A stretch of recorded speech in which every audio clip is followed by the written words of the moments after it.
thank you very much and welcome to the final session of what has been an excellent expo. So glad to have everyone back.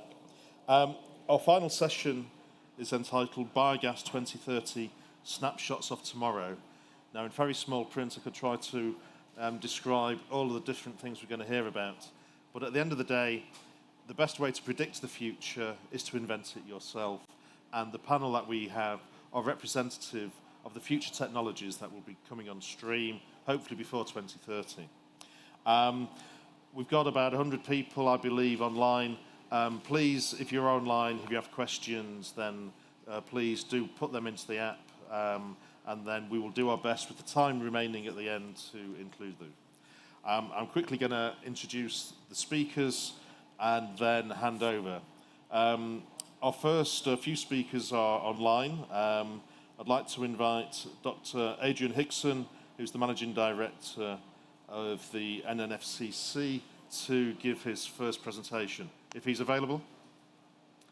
Thank you very much, Adrian. It's a shame we couldn't catch up in person. Okay, thanks, Keith. Hopefully you can all hear me okay? Yes, we can. Great. So good afternoon to everybody there in Birmingham, and good morning, good evening if you're elsewhere in the world. So as Keith mentioned there, if I can progress my slides, hopefully you can see, yes, I'm the Managing Director of NNFCC. We're a small consultancy company based in York in the UK, and we focus on the use of biogenic carbon, exploring their applications, markets, and the related regulations. And we cover everything from bioenergy through liquid biofuels to chemicals and materials. So our perspective cuts across sectors.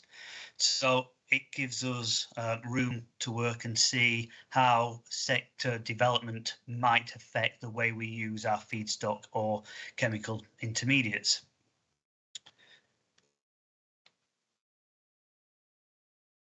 So biogas, this beautiful gas we can generate from waste and other materials, and of course it's a very flexible commodity. So we have the choice of what we do with that material, so generating power, supplying heat, fueling mobility, transport, and of course it is an intermediate, an input into the chemicals and materials chain. So I think in keeping with this session, and of course who remembers Access, our flexible friend, but how will we be using biogas in 2030, 2040, 2050 and beyond? What markets will we be supplying? So, and I'm going to make a case for why carbon matters. We have a very focused net zero climate debate on energy, and particularly in the last few years focused on hydrogen economy as part of that future energy mix. But carbon's important. Nearly half of all the packaging we use in the world is fossil derived. Over 2/3 of all the textiles we use is fossil derived. And as we decarbonise other sectors of the economy, for example, transport, petrochemicals are increasingly responsible for oil and gas consumption. And by 2025, it's expected that 50% of the total increase in oil consumption will be down to chemicals and materials use. So carbon is important, and we need to think about how we are going to manage our carbon. So in terms of that managing carbon, if we're going to turn away from the fossil resources for the production of our chemicals and materials, we have three choices. We use recycled carbon from the existing economy, we use biogenic carbon from the biosphere, or we extract carbon out of the air, direct air capture and use that. And so we need to manage that use. Recycling isn't perpetual. We will always need virgin materials into the chemicals and materials chain. We know that biomass is limited. There simply isn't the availability of biomass to replace all energy and materials use, and atmospheric carbon is expensive. So we really do need to think about managing carbon, and that's going to be a combination of reducing consumption, a more circular economy, being effective with the resource that we have. And when that comes to biomass, that means minimizing land use and also being efficient. So if we think about being effective, how we effectively use the limited biomass that we have available, well, I think certainly in recent years here in the UK, the Committee on Climate Change is quite clear that energy, we need to progressively move towards energy production, power production, heat production from sources with no combustion emissions. Because ultimately it doesn't matter in the near term whether that carbon is fossil carbon or biogenic carbon that's entering the atmosphere. If atmospheric volumes go up, that has implications. Of course, some sectors are going to be much harder to decarbonise. So marine and aviation, heavy trucking, for example, much harder to decarbonise.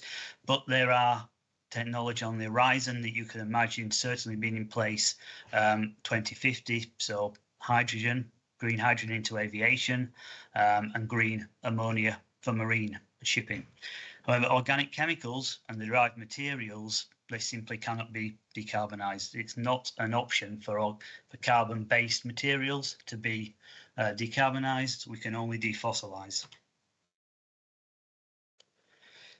So that then leads us to question, in terms of climate change and our net zero aspirations, what's the guiding approach that we're going to use? Are we simply decarbonising energy, or are we thinking about defossilising the economy? And if we're decarbonising energy, are we accepting, and do we think that it's reasonable logic to be sucking carbon out of the air to simply replace the carbon that we mine out of the ground?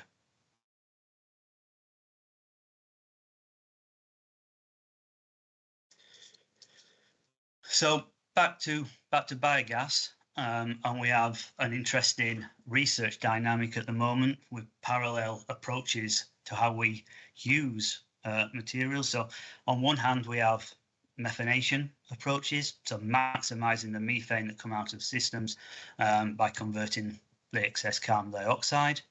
Or another approach would be to shift towards a hydrogen economy and convert that output into hydrogen with carbon sequestration.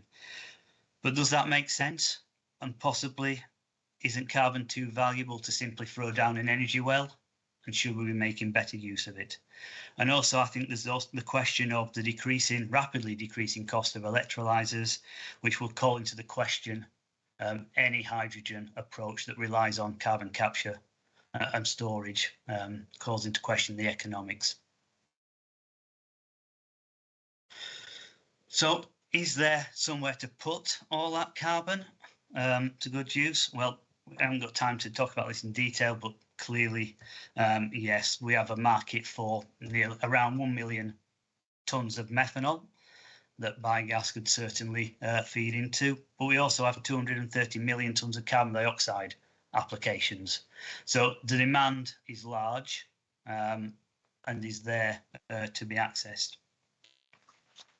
So I think, and we'll touch on a lot of this. I mean, the speakers that come next are experts in the technologies that they're developing. But I think as we go to 2030 and beyond, I think I'd like to see a more broader conversation. And I've just manipulated the Wikipedia entry for biogas, and I would suggest that it's a process used for industrial or domestic purposes to recycle carbon and inorganic materials into materials, chemicals, and fuels. And on that note, I'd just like to say thank you for listening, and I look forward to hearing the next speakers. Thank you.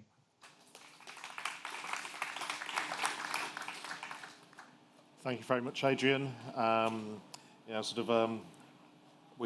surprised to see Access, your flexible friend. I don't know how many people in the audience are old enough to remember it. No one will admit to it. Our next speaker is Olivier Guerrini, who's the VP Biogas for TotalEnergies. So, do we have Olivier? Hello. Yes, we do. Hello, can you hear me? Yes, we can. Excellent. So we are very happy to be connected. Good afternoon to everyone in Birmingham and everywhere else. So could we just hold on a minute? I think we've got the wrong speaker on the screen. I think we see Alex on the on the screen.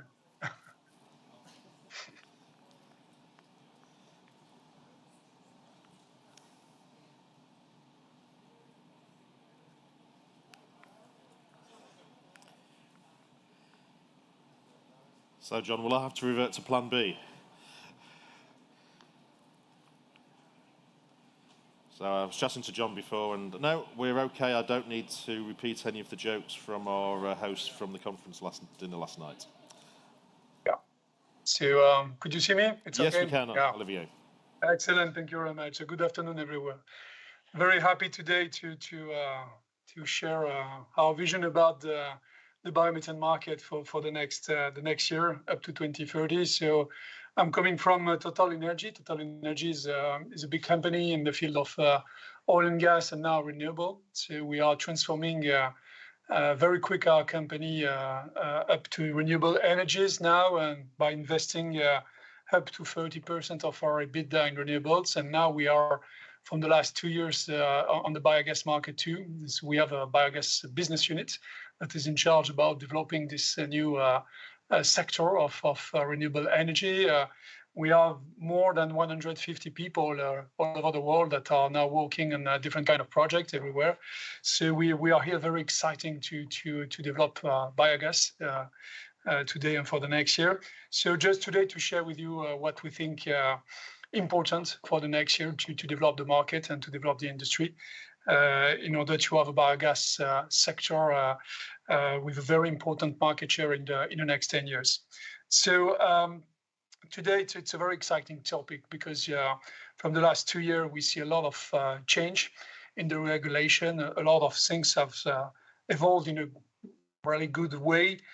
With a strong ambition worldwide, we see a lot of countries that now are moving on this topic.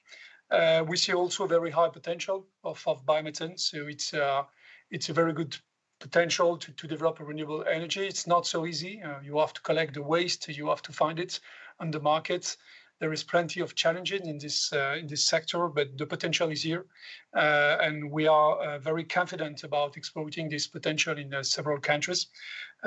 We think that we have only exploited less than 5% of this potential all over the world, so we are really at the beginning of the wave. And the question now is more or less how we can accelerate. There is no doubt about the capacity to develop on a long-term vision huge capacities of production of biogas. If I look about specifically, for example, the ambition for European, for example, we see different countries, we see different opportunities today in some countries. We see sometimes some countries that are not supporting biogas very clearly, and we have been very happy with the plan report EU that now European Commission is supporting biogas developments everywhere in Europe. We see also, for example, in US, some plans to develop biogas, and it's more and more clear now. In Europe, there is challenges that are important, is that a regulation is not homogeneous all over the continents. You have some countries that have very different kind of supporting schemes. So for players that want really to produce, sometimes it's a nightmare to find a way to develop in Germany or to come in France or to go in Italy. They have completely to rewrite the things and change their business model. So we think that in the next year, it will be an emergency to work with European Commission. And I know that some association like European Biogas Association and WBI are working hard specifically on that. And we think it's mandatory to be able to unlock this potential on the continent. There is also a very high complexity in terms of permitting for biogas. It's very complex because you have the permits for building the plant, for exploiting the plant, but also for digest spreading. So it's very challenging for the developers to manage those kind of complex regulation. We think that we can do better. We see some countries that are much more simple, and even with that are doing very good things in a sustainable way with a lot of social acceptance also. So we think that there is a huge improvement we can bring to the market in the next year through the new regulations. I'm very also excited due to the demand on the market because we know that now the crisis in Ukraine helped that also.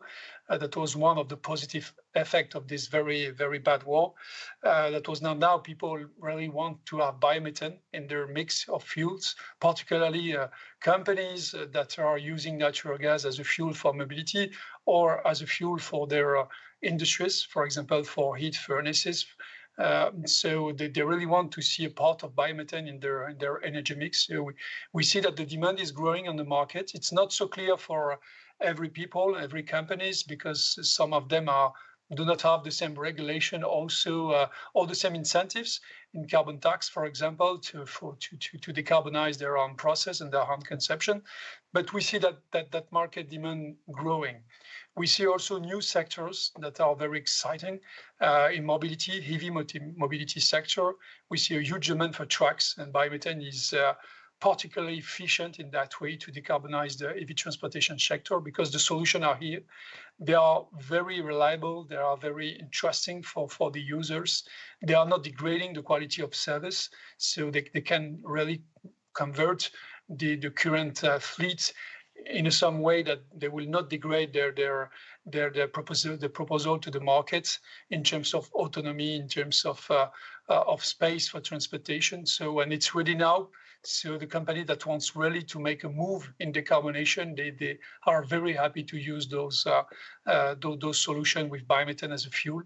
There is also very huge demands due to the circular economy. So thanks to Adrian that give us some reminders about the global cycle.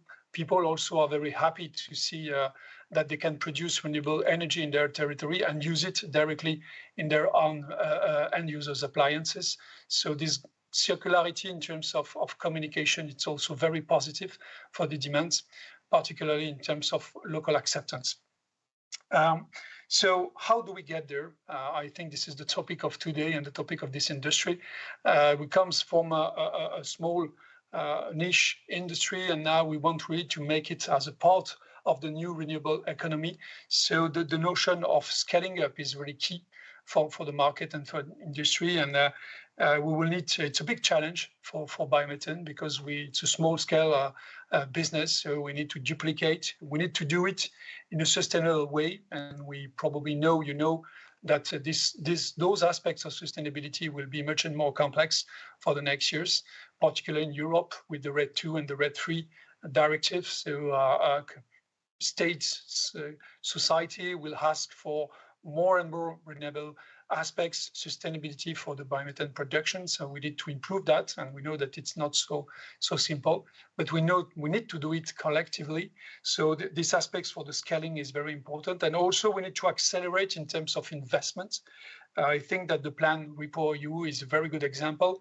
Today we are producing around 30 terawatt hour in Europe of biomethane. We need to go to 400 terawatt hours. So roughly we need to multiply by 10 the production in the next 8 years. So it's just enormous. It's such amazing what we have to do in the front of us. So we need to fulfill that promise. It's very important to give confidence to the customers that the industry will be able to invest such amount of money and develop such amount of plants.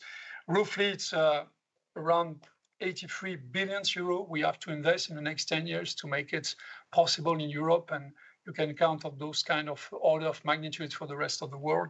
So it's very important. The last point, but not the least, is the sustainability.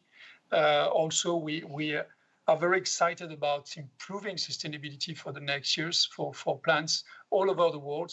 So improve it in other countries like India, like Brazil, like in Africa, but also in Europe or in United States. We have significant progresses to do to improve the sustainability value of the biomethane, because we think that it's really the key for the customers to prove of that sustainability, to give them that sustainability with a part of transparency that is very important also. And in that way, we need to improve our mechanism to give that transparency, to show where does the feedstocks come from, how can we proceed the plants, in what manner we are doing it, how we can interact with the local further. I think you've used up your time limit, Olivier. But, yeah. I'm finishing. So that was my last sentence. So, we think that this sustainability and this local acceptability is very important. Also to give to the local population the occasion to contribute to those projects, and we are. Thank you very much, Olivier. I think we'll hopefully be able to get some more points in the Q&A session, which we're saving time for. Thank you. And now I would hope that Alex Marshall, who we had a little sneak preview of before, is available. Alex is the Group Business Development and Marketing Director for, US for Clarke Energy, a very important member of the community. So hopefully by magic, Alex will appear. Thank you, Alex. Thank you for the introduction. Good afternoon, good morning and greetings from Massachusetts in America. So I'm going to give my presentation is titled Snapshots of Tomorrow Today. I'm going to give you a bit of introduction about who we are. Clarke Energy, for those of you that don't know us, we are an international business, much like Olivier's, operating currently in 28 countries globally. We seek to reduce costs, carbon emissions for our customers, 7.4 gigawatts of power globally, of which 1.4 is on different types of biogas. And we do turnkey installations backed up by reliable after-sales support.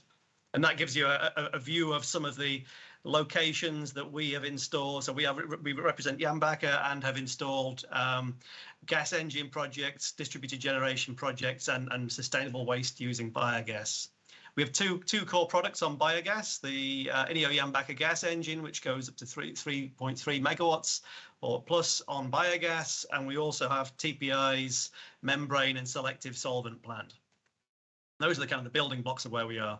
And if you look historically at biogas, where did it fit? You're talking about biogas from waste, agriculture, wastewater treatment plants and distilleries and landfill gas sites. And then quite often those applications didn't necessarily match with the other applications for gas engines, such as peaking, carbon recovery for greenhouses, emissions avoidance from coal mine sites. So you've got a significant proportion of the applications of gas engines on biogas.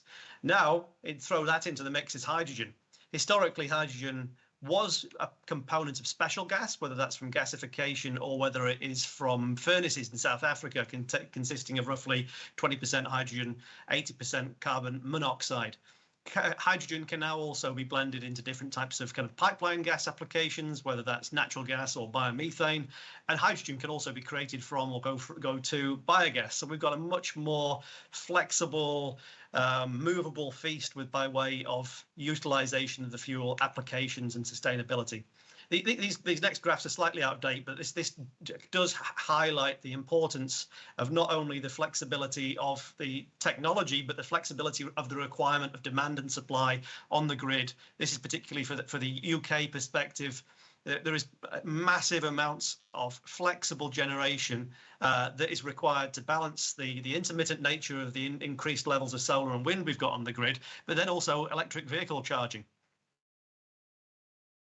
And also that translates through to very, very high prices at certain times when you've got a true market that's representing the cost of energy at a given time. And at other times it's very, very low. So the biogas has to fit in with these more and more changing and complex structures.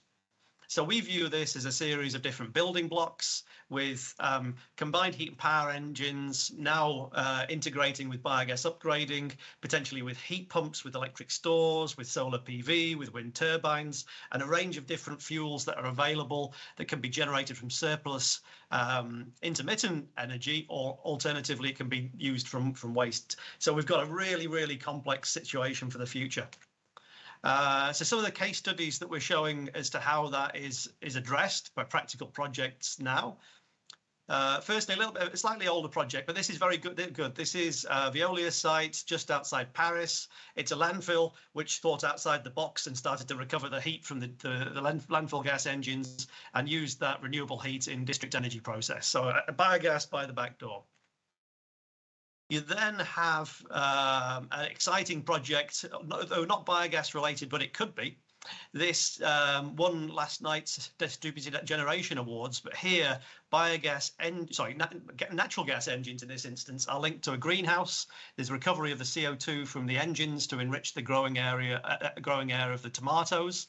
You then have surplus electricity from the CHP units used to drive water source heat pumps, and in turn provide 4 or 5 times the amount of renewable heat that you have as electricity. So that's a massively integrated, complex project, but an exciting taste of the future, because heat pumps are another thing that we need to think about, and decarbonisation of heat in different applications.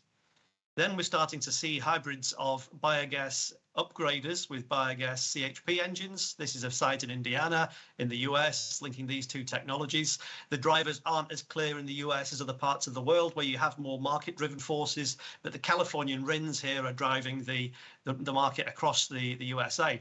An interesting change that's likely to come in the future is the e-RIN. This is a piece of legislation that is going to encourage electricity from biogas once more, and tying that to electric vehicle charging, which is deemed to be, from the Californian perspective, equivalent level of carbon benefit as to biogas upgrading with grid injection. So you're starting to see, again, more of these flexible applications. I mentioned a lot at the moment with CO2 recovery. Here's a practical project which we've delivered, or we're delivering in France, with CO2 separation and liquefaction off the end of a biogas upgrading unit. Nice low temperature gases which can be used very readily and easily and separated easily. We're going to show you a more complicated project than this in a minute. From a US perspective and an African perspective, you started to see more complex projects, again, integrating multiple technologies to deliver resilience local to the site of use. So we're seeing CHP combined with steam recovery, with battery energy storage systems, with gas fuel generators, optimized and specified with microgrid control systems, and then also integrating in solar PV. And then finally, in the crowd is Victoria Kay, who can probably put a hand up.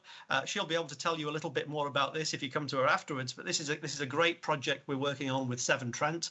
It is one of our first kind of true R&D type projects. And thank you to the range of different stakeholders that are working with us on that. The technology provider is the carbon capture machine. This is a spin out of Aberdeen University, and recovers the off gas from or will set to recover the off gas from a biogas engine and convert it into calcium carbonate products. So just by way of a recap, this is a carbon negative project. And why? Because the atmospheric, the short-term carbon cycle, if you're starting to pull out some of this CO2, you start to net reduce the CO2 in the atmosphere. So this project is going to be done over the next year and a half, 2 years, at one of the Severn Trent wastewater treatment plant sites.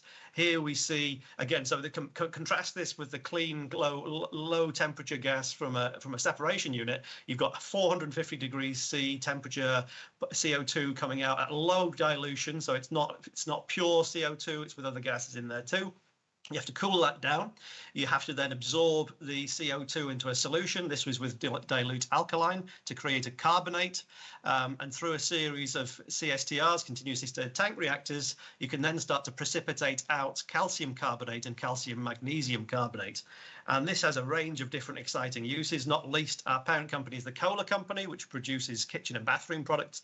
We could potentially put this calcium carbonate into the kitchen and bath products we have, but there's a range of other applications for this. So you start to have a carbon negative input offsetting what was previously a mined input to various different products. So exciting times, and Vicky in the crowd can talk to you a little bit more about this if you're interested. Thank you very much for your time and attention. Thank you. Thank you very much, Alex.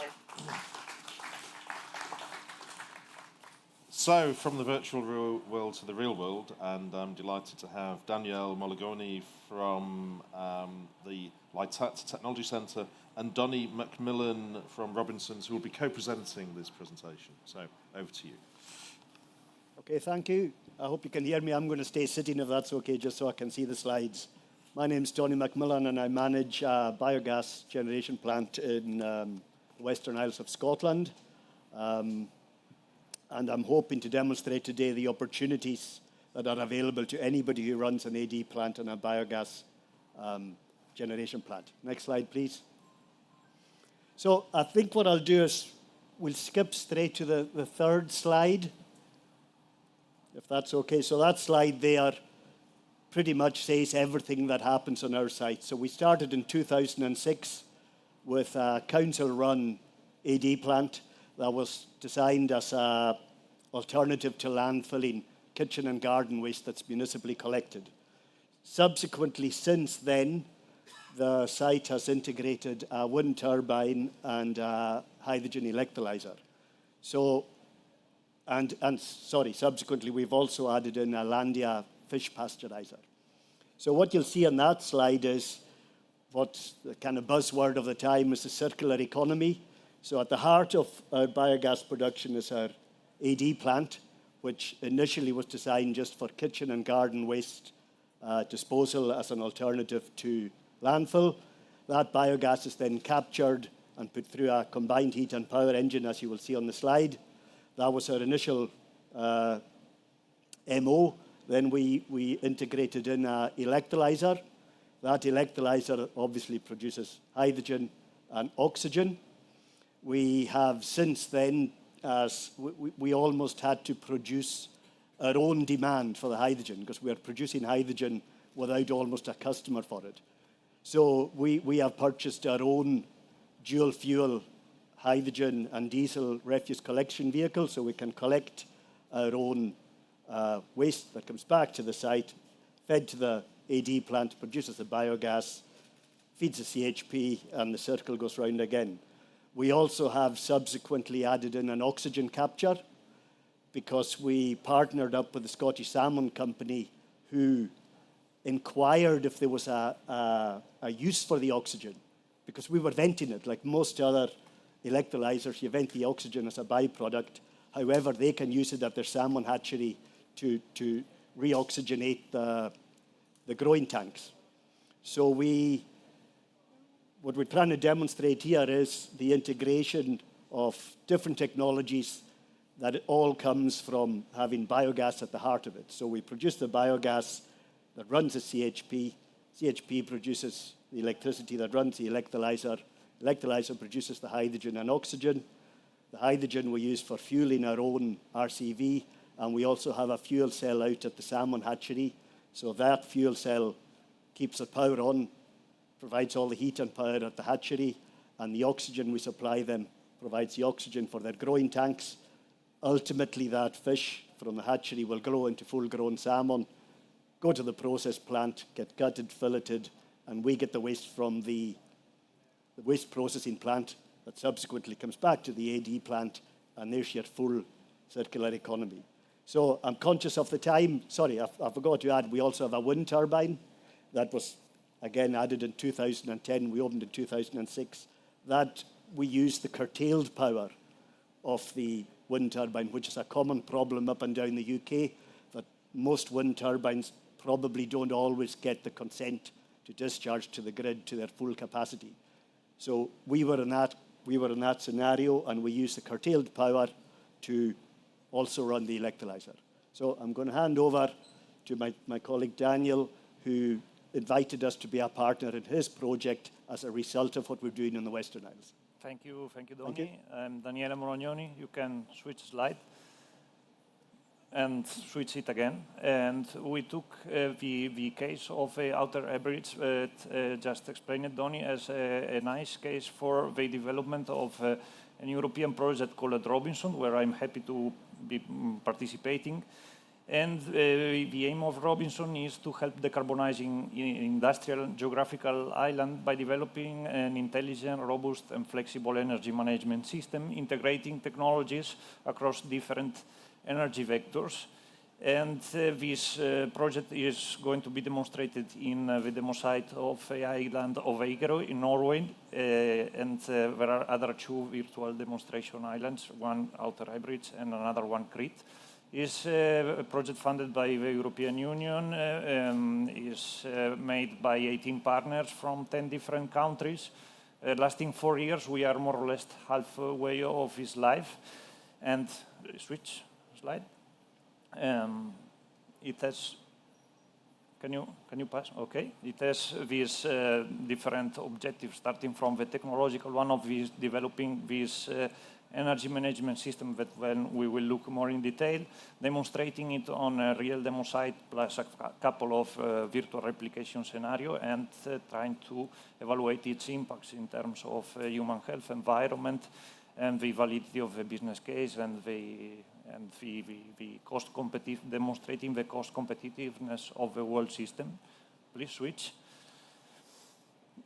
In Guerrini, here you can see the network of technologies of energy production, conversion, storage that will be implanted within which we can find a wind turbine, an electrolyzer for hydrogen production from the excess energy of this wind turbine, a gasifier producing syngas from wood residues.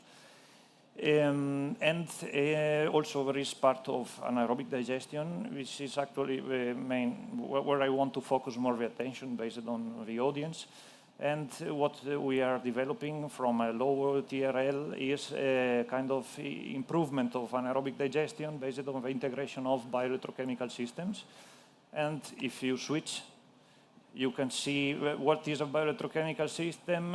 Is an electrochemical cell where special bacteria which are able to interact with electrodes by means of electrical energy are able to improve the kinetics of organic matter oxidation and methane production for in the end, the improvement of the digestion process and trying to go from the simple biogas to biomethane richer in methane. Switch.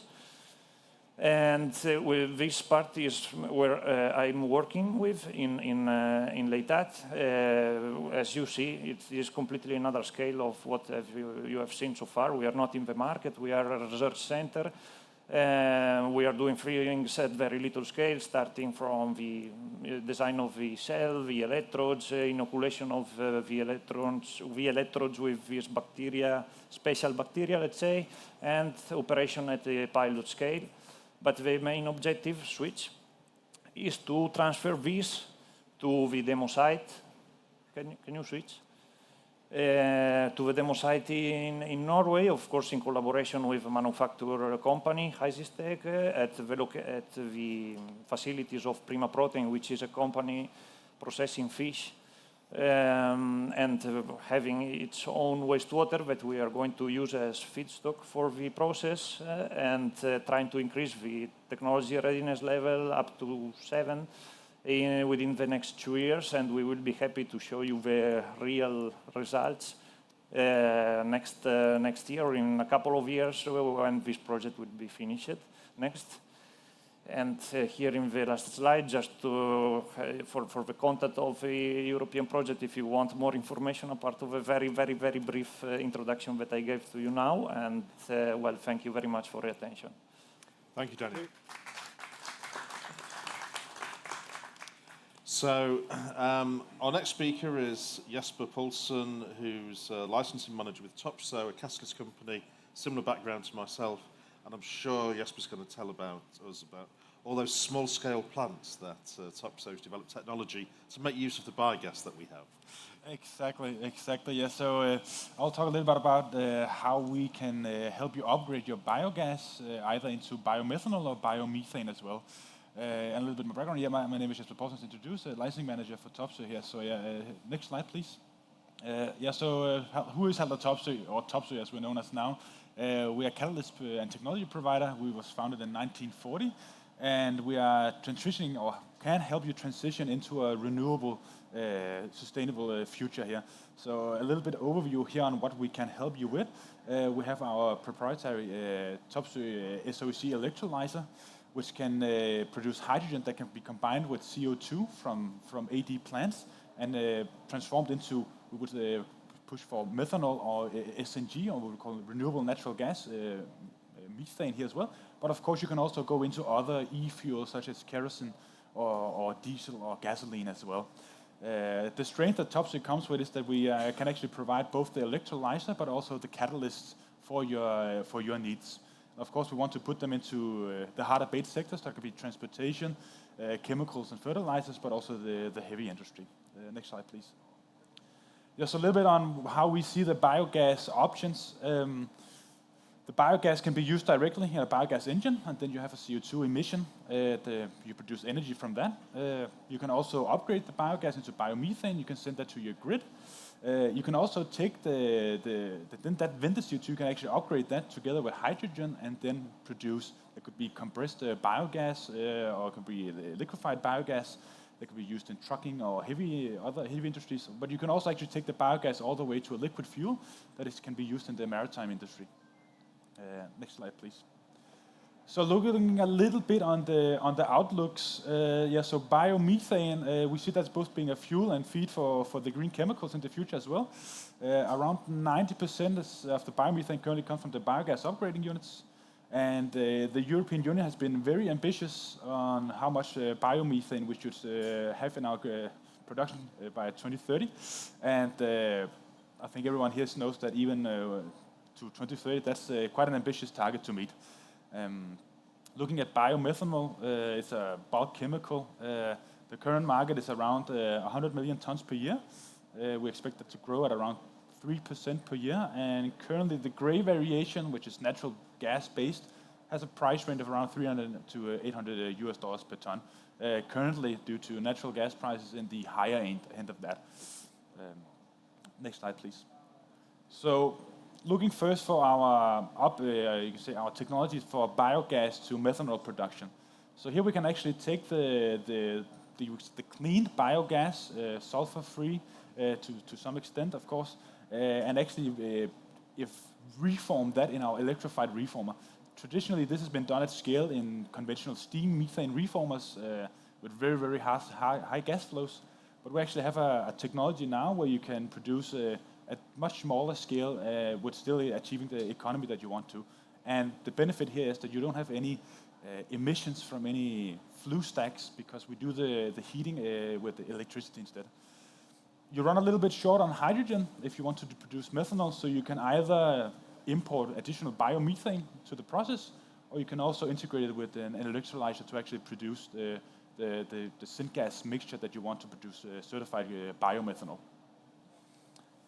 Next slide, please. So our high temperature SOEC electrolyzer technology, we see this as being has significant benefits compared to low temperature electrolyzers. And what's the main benefit is here that we can actually feed this with steam compared to liquid water, and then you get the benefit of a much lower energy input per normal cubic meter of hydrogen. So what we can achieve now is around 3.1 kilowatt hour per normal cubic meter of hydrogen, which is compared to low temperature electrolyzers much lower. Next slide, please.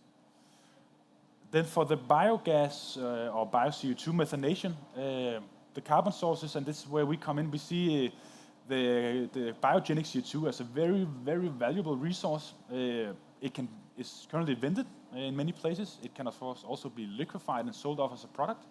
But where we see this can be upgraded to is essentially more biomethane. So what you need here is you simply need to squeeze in a little bit more hydrogen. We have proven technology. We are quite comfortable in methanation. We've done it for many years, of course, for the good old, you can say, coal industry and mainly in China. But we have, you can say, proven the technology down to scales that fits very well into the AD community. And this solution here can be integrated very well with our SOEC technology to actually achieve unmatched efficiencies. So next slide, please. So just a little bit highlighting the overall energy efficiency from to product. If we take the first methanol via our ESMR, you can see if you actually can achieve up to above 60% efficiency from input to output. That's quite a high number. And then you can say we can also compare that to the e-methanol route. So what is the e-methanol route? That's basically a route where you take hydrogen and CO2, combine them into a reactor.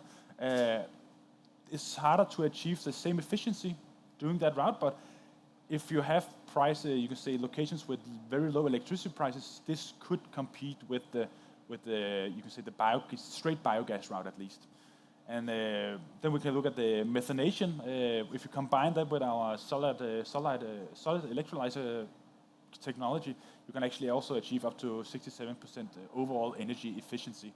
And then we can compare that with the low temperature efficiency, so we are around 16% higher.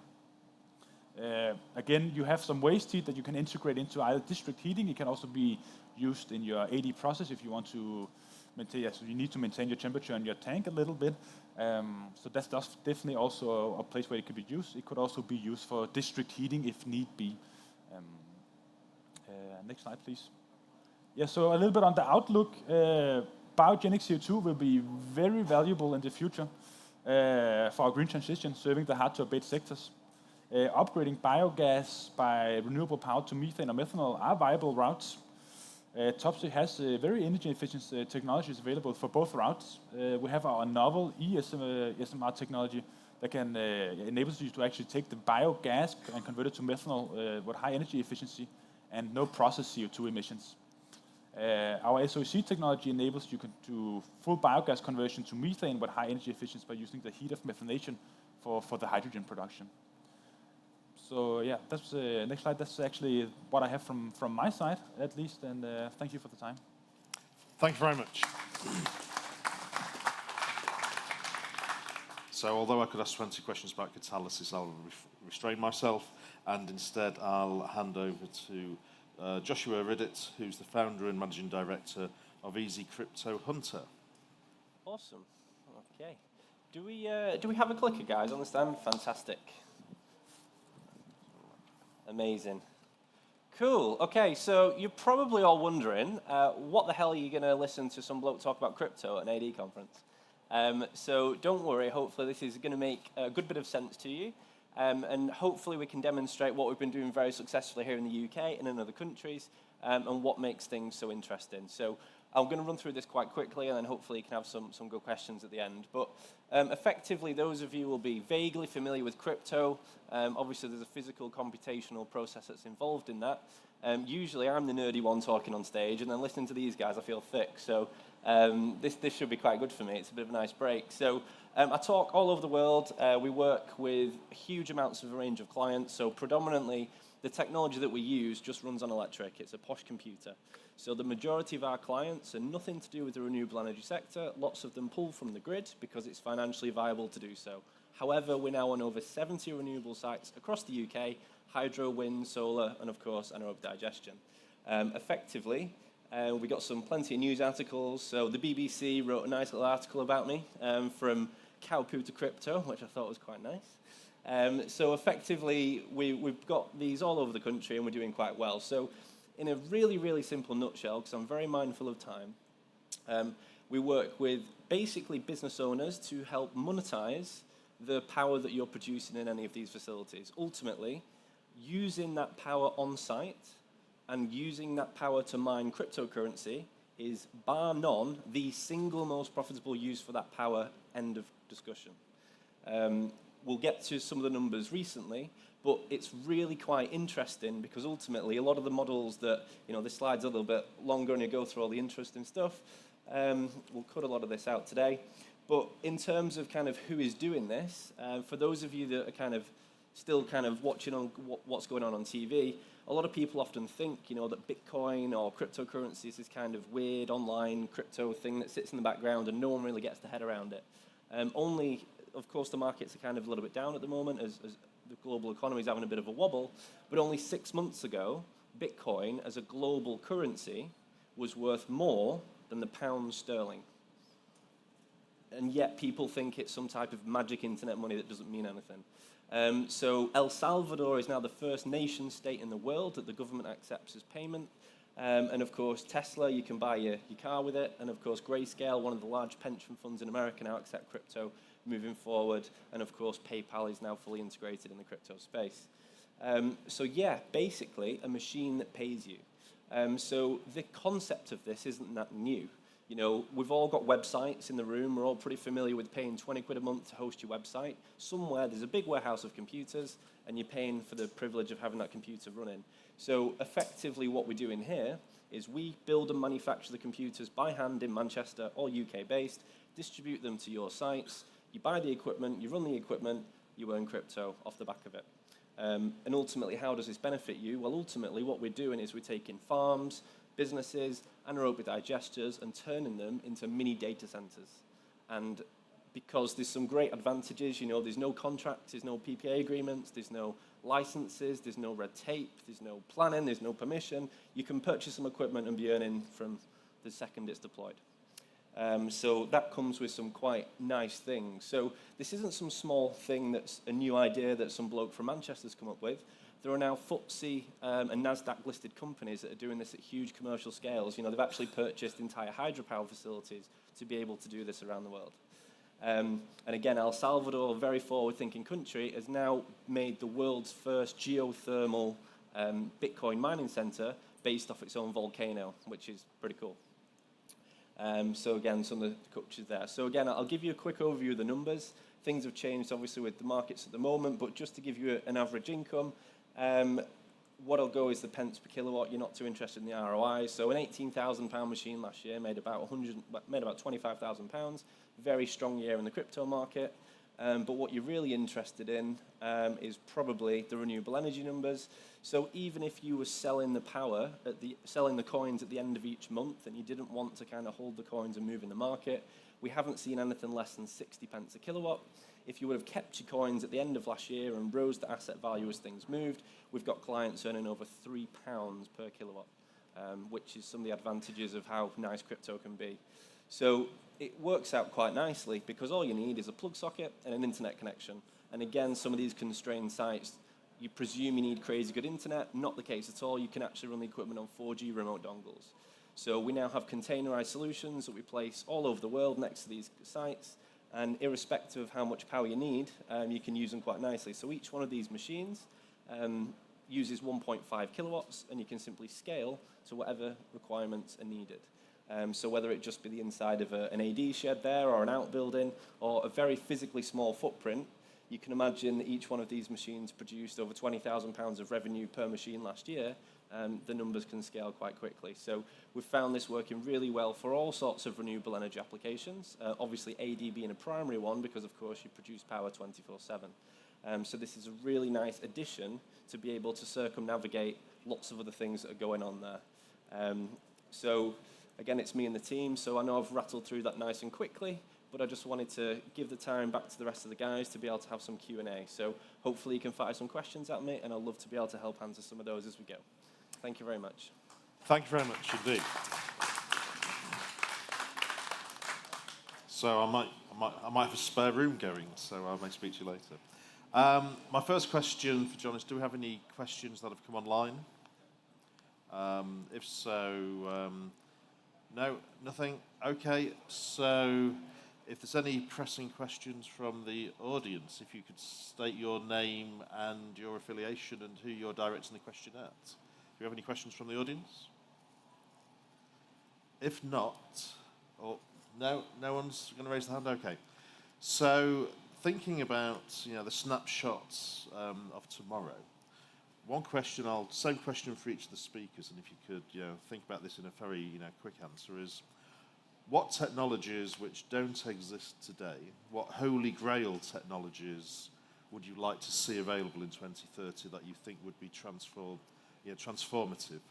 The reason I ask this is that in the Research and Development Working Group, one of the things that we're setting up is the grand challenges, asking the industry what are those holy grail technologies so that we can get the academic or the industrial community to try to address those. So, starting with yourself.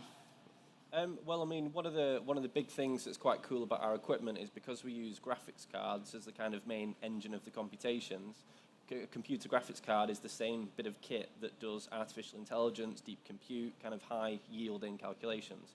So what we're now seeing is a lot of our clients are using the same equipment not only for crypto mining, but also to provide revenue for distributed computation. So effectively the business will continue to move into a combination of renewable energy and distributed cloud compute for data centers. Do you need any new technology, or is it just using what's already Well, it's more an integration of the softwares to make all of that happen. So all of that now exists, and it's just a case of joining the dots moving forward.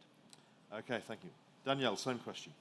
All the technologies capturing and converting CO2 are a lot worthy of investigation, and will for sure be present in the future in anaerobic digestion, biogas. The CO2 is not a residue, must be a feedstock for further use.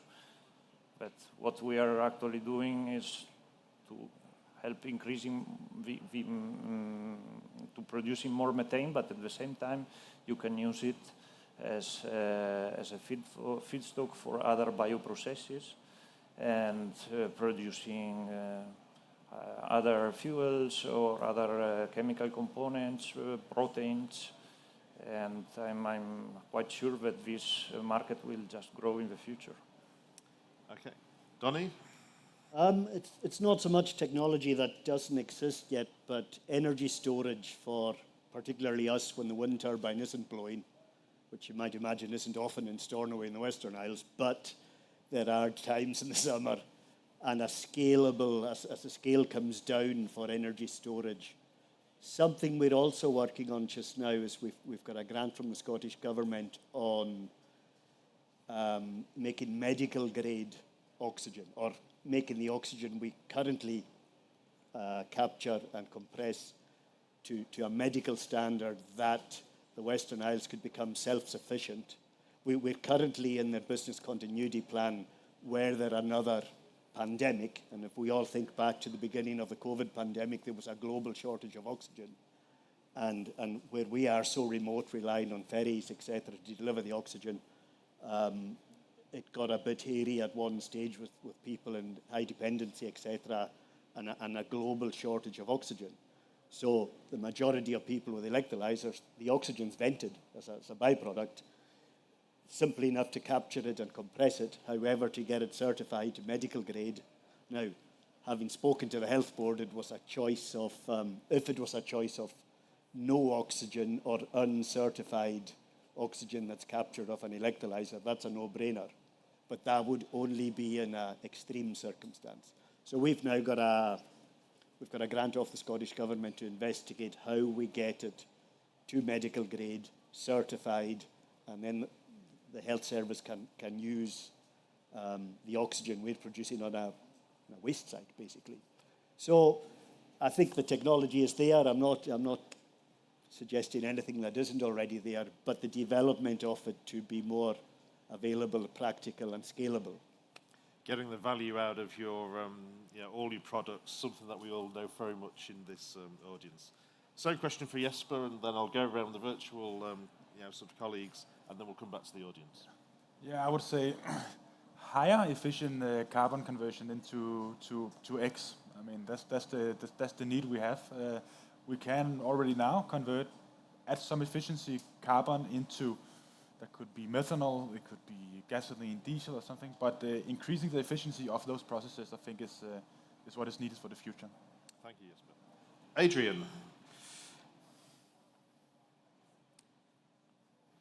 We can't hear you at the moment, Adrian.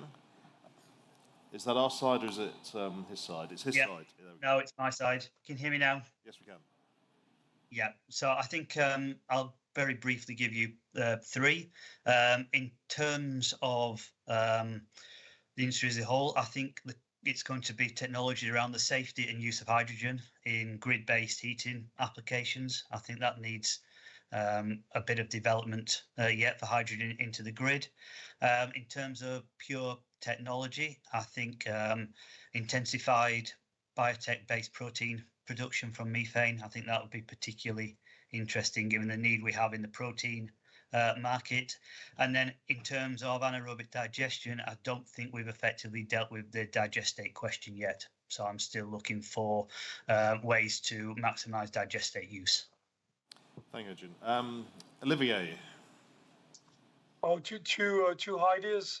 First of all, continue to intensify the anaerobic digestion process, improve the performance, the general performance at biological level. Continue to improve also the quality of the digest, like Adrian suggested. So it's very important to improve local acceptance. And after, there is the other technology to produce biomethane, like gasification, hydrothermal gasification, methanation, that can also unlock a so huge potential for the future. Thank you. And finally, Alex. I think one of the most important things to look at is the technology that enables the coordination of different types of power generation and storage assets, and enables you to optimize them in real term to maximize the value from a given point in time versus the market signals. So thank you very much, and I'd like you all to look out for the Grand Challenges document that the WBA will be issuing. So, get your wish list out there, because we're then going to try to empower the community to deliver those solutions.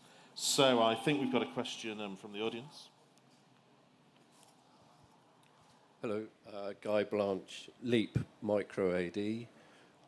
We're fortunate to be working on a Horizon 2020 project around mobile sort of digestate nutrient recovery. And for us, the biggest challenges is probably in the feedstock waste plastics and antibiotic treatment. So yeah, any kind of encouraging investors out there would be great to help us out on that project. Funding is another challenge. Yeah, always the challenge. Do we have any other questions from the audience? Now, one thing I'm just realising, it's an all-male panel that we've got at the moment.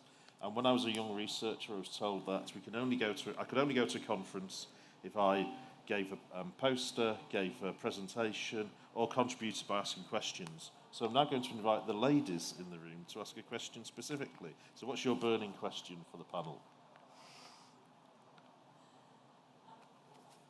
Have the microphone over there, please.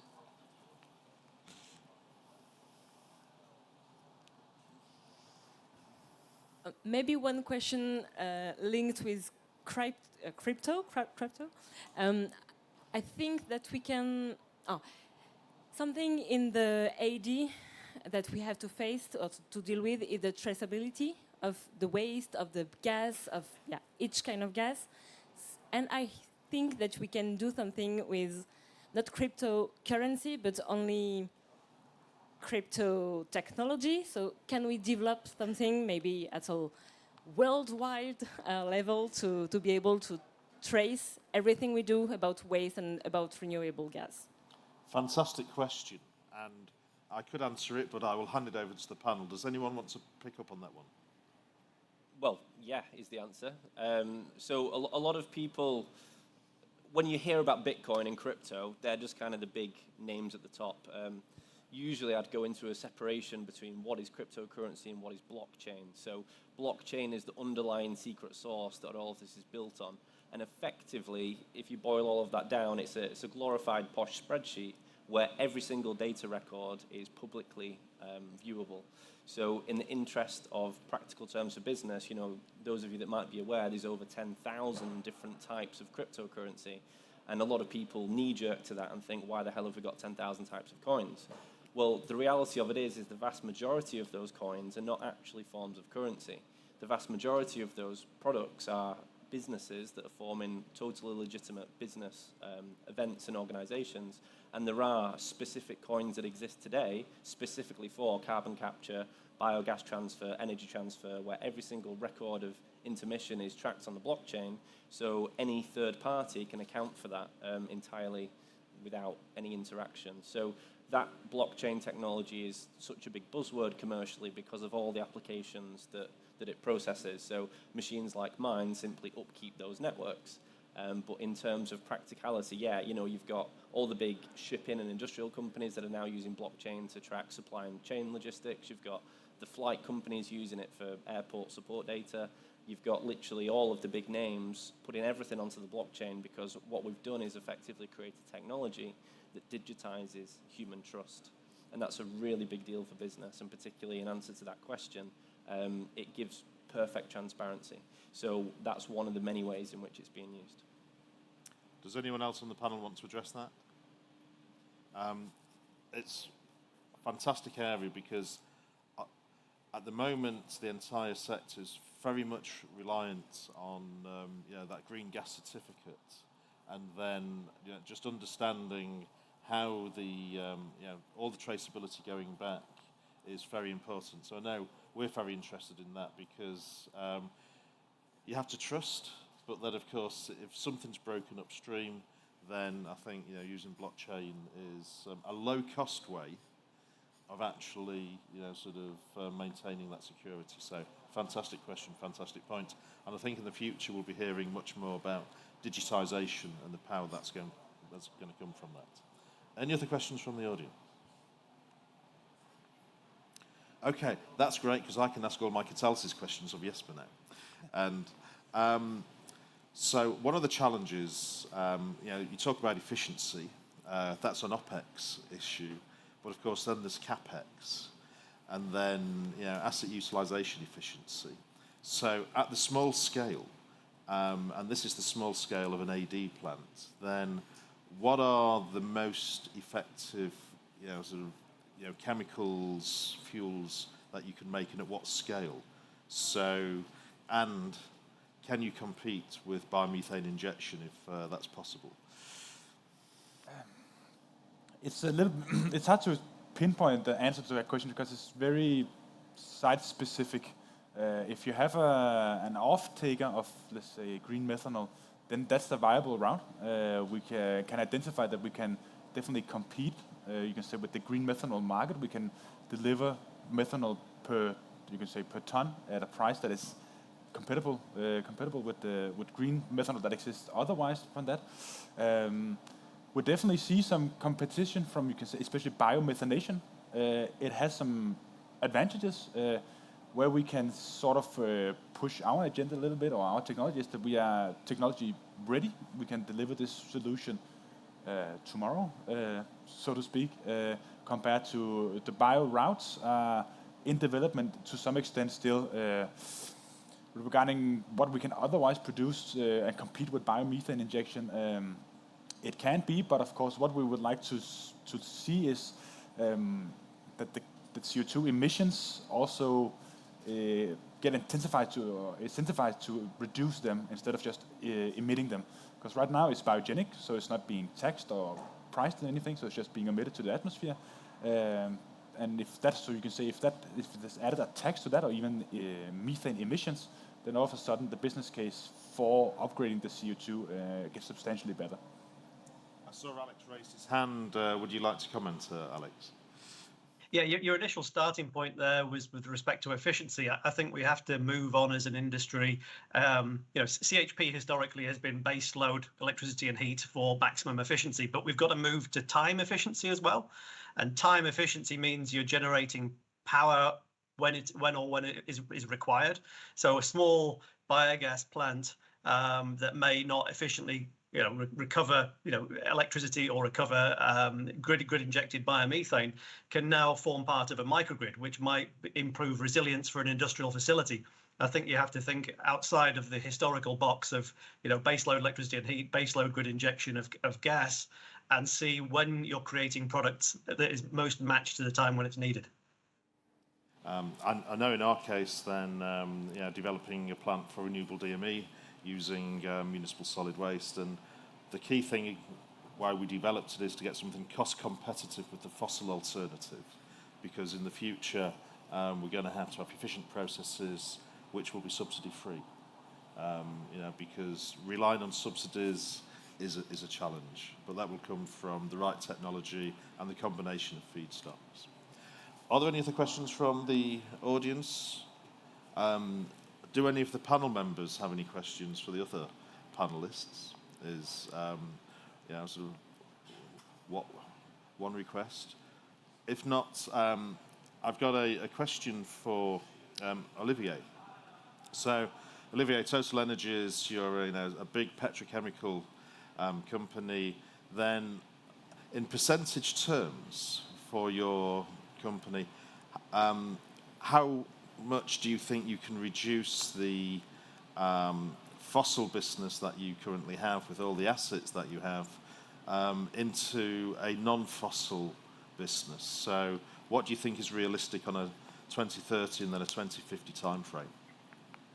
It's a very good question. So what I can say is we are putting the maximum effort to invest in project today. The investment, the money is not the problem. The problem is the project. The topic is how we can develop much more project in the future. We have plenty of partnership all over the world. We are working with the Adani group in India, for example, for the biogas. Adani is a big conglomerate. So the purpose is to develop those projects. We have a partnership in US with Clean Energy. It's refilling stations dedicated to gas. So we are investing hugely in renewables, electricity, renewables for gas, so biogas. So, but now what is very important is to be able to accelerate the curve. So it's not really the problem of the investment. The problem is really the time for developing a project. It's very long for making a project in renewable. So we need really, if we want to decarbonize Europe and the world, we need to be able to accelerate. So, and we need to accelerate on the regulation. We need to accelerate on the local acceptance also, because when you say the country wants to do project, yes, but when you go locally, it's very hard for our developers to develop the project. We are doing project with several other developers and they have all the same problem. It takes very long to make projects, sometimes 5 to 6 years. So it's too long. We will not be able to fulfill the Paris Agreement if we take so much time to develop projects. So Total is putting all of its effort, and we have plenty of young people here that very believe that we want and we can change the things. But the problem now is really the regulation and the capability of countries to accelerate on those aspects. So, from perspective, in our company, we've aimed that 100% of our renewable energy products will be from sustainable and renewable sources by 2040. And I'm busy developing sort of that within our company. It's a big challenge that our board has given us, and we're looking forward to working with the community to achieve that. But I think it's important that targets such as that are set. So I see we've got 4 minutes left. John, any questions from the hundreds of people that are watching online? If you just check. So, thinking, Donnie, of the system that you've got in place, then how reproducible do you think that is to other island communities? There's an awful lot of push in the Scottish Government for the island communities. Then do you see this being spread to, sort of other, rural off-grid communities as well? Absolutely, 100%. And that's part of the reason we were invited to join the Robinson project, because I did a similar presentation probably at the All Energy before the pandemic. And we've demonstrated through necessity, we've integrated all the kind of renewable technologies, but at the heart of it, your anaerobic digestion plant that is digesting municipal solid waste. So for every ton you're diverting from landfill, you're offsetting your carbon. You've got free fuel, you're producing biogas.